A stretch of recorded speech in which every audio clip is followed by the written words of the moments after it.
We are going to make some no-cut treats. This is a fantastic option for you to make your own treats to eliminate certain ingredients that your dog might be allergic to, and also to have tons of treats ready that you can defrost from the freezer, put these in little snack bags, and have them for whenever you need training. These treats are going to require us to use a pyramid pan, which you can get off Amazon. I believe also at Bed Bath & Beyond. I'll put the link below to order it from Amazon. And this is actually designed to let the fat come off of whatever you're cooking, but we're using the opposite side so we can have these nice little triangle treats, which will be very easy to use in training, especially in the Connection, Cooperation, and Control program. So we'll need this. You also would benefit from a pan for stability. I'm using the bottom of my pan, but if you have a flat baking sheet, that would work as well.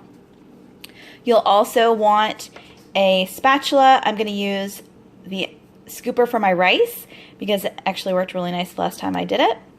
You are going to need some kind of meat. So I've got some salmon I could use, or chicken. The recipe calls for 10 ounces. So you decide how meaty you want it. You need 2 eggs. I'm going to incorporate some Parmesan cheese. I'm going to use white rice flour. You could use tapioca flour or whatever flour you want. I'm going to use water to make sure that I have the right consistency. You want it to be a little bit thicker than pancake batter. You'll need some oil. It's going to be 1 tablespoon of oil. And then you're also going to need a food processor. I only have a tiny one, so I'll just put a little bit of the meat in there at a time because you want it to all be the same consistency. You're also going to need your oven set at 350 degrees. So we're going to measure out our flour. We need 1.5 cups of flour of your choice. I'm using white rice flour. You could use brown rice flour, tapioca flour. The consistency is going to be different based on the flour that you use. So just keep that in mind with how much liquid you're going to need. So I've got 1 cup already in the bowl, and then I'm going to put my half in. So I'm just going to put my dry ingredients together. And if you do end up using one of those small bags of rice flour or specialty flour, it's helpful to put it in a container to keep it fresh, but also to measure it out. Next, we're going to add in some Parmesan cheese. I'm just going to eyeball this because who doesn't love cheese? So I'm just going to put a bunch of Parmesan cheese in there, whatever you like. Not required, just my specific recipe. And then what I'm also going to go ahead and do is add in my oil and my eggs. The original recipe calls for eggs to go ahead and be blended in your food processor, but with a tiny little processor, that would be a nightmare. So what I'm going to do is put that in here, and then I'm going to grind up my chicken, I think I'll go with today, so that it's nice and fine, and then mix it all together. So next I'm going to put in my eggs, my oil. I'm going to leave the water to the side because I want to make sure what the consistency is once I get the main ingredients together. I'm also going to leave the liquid in with the chicken, or if you're using salmon or some other canned meat, you leave the liquid in with it.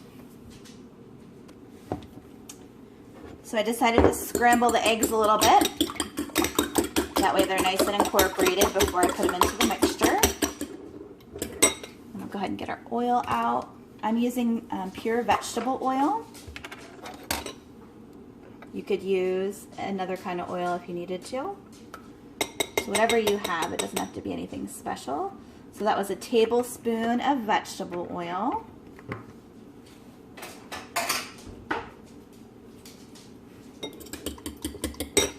That in with our dry ingredients.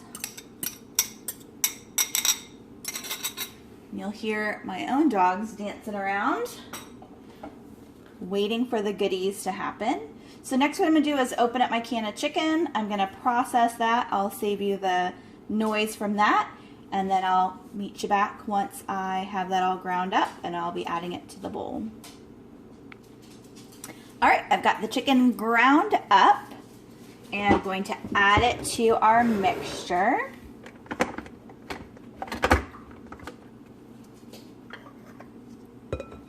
Dump it all in.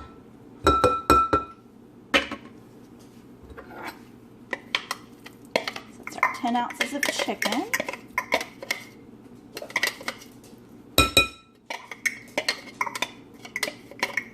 Don't want to leave any behind.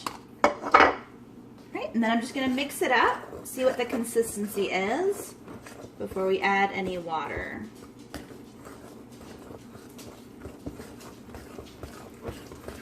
We're looking for it to be the consistency a little bit thicker than pancake batter. And I find that this recipe does tend to be thicker, so I'll have to thin it out a little bit. It makes it much easier to get into the pyramids. As you can see, we're like sand right now. So I'm gonna add a little bit of water. Just eyeball it. Keep on mixing until we get that consistency we're looking for.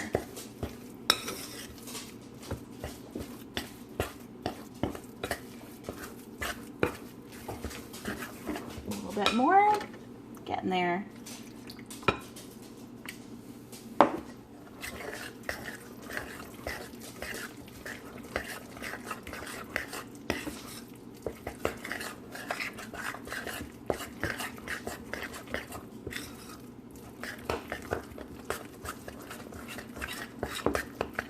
So I would say we're about at the point where we're ready to fill up the pyramid. It's a little lumpy, that's okay. So to fill up your pyramid sheet, what you're going to do is get your spatula, and what you want to do is smear it into these little cones so that the red shows through on the edges, so that way when they pop out, they won't be connected to each other. So let me get that on video for you. There's no need to put any sprays or oils on here because the treats will pop out perfectly without much help at all. So I've got my spatula or my rice cooker mallet ready. And I'm just gonna show you how you do this. It's really easy. You want to be careful about the edges because obviously it'll go everywhere. So just glob some on there and then just start smearing it. Easier with two hands, obviously. But you're going to smear it until each little pyramid is full. And you just keep kind of playing around with it. It's actually kind of fun and therapeutic if you like that kind of thing. And it goes really quick. So once you get in the groove of it, you can just keep smearing this out into the edges, and so that everything is really clean when you go across it, so that way they're not touching each other when they are baked.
Once I get done with this process, I will put them in the oven that is already preheated to 350 degrees for 12 minutes.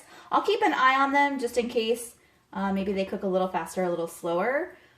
But you want them to be done and a little bit chewy on the inside, or maybe a little crispy depending on what your dog likes.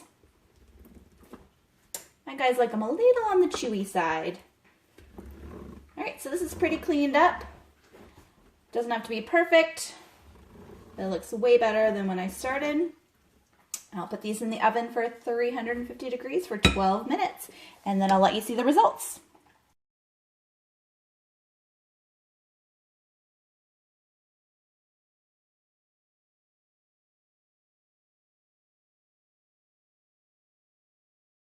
It's been 12 minutes, and I just took these out of the oven, so they're very hot.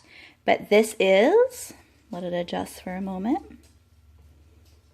This is what we've made, our little bitty pyramids that you can stick into your puzzle box or interactive toy, use it for training. It's pretty cool.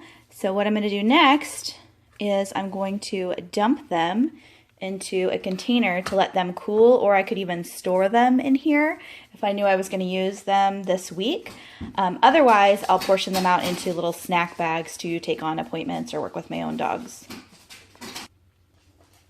All right, so this is kind of the best part because it's so easy. So I'm going to pick it up very carefully because remember this is kind of hot. And I'm going to carefully move it over here and then just dump all of the treats out into the bowl and let them cool off because they are super hot. So you can see how easily they came out. Oops, there's the free ones flying. Hopefully the dogs take a moment before eating them hot.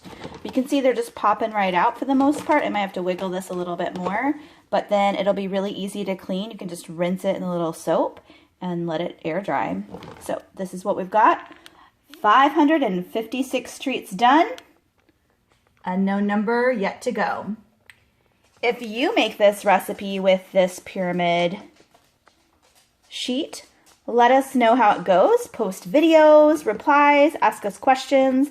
We would love to hear what your dogs think and maybe what recipes you come up with, and look forward to seeing you in classes or in private lessons.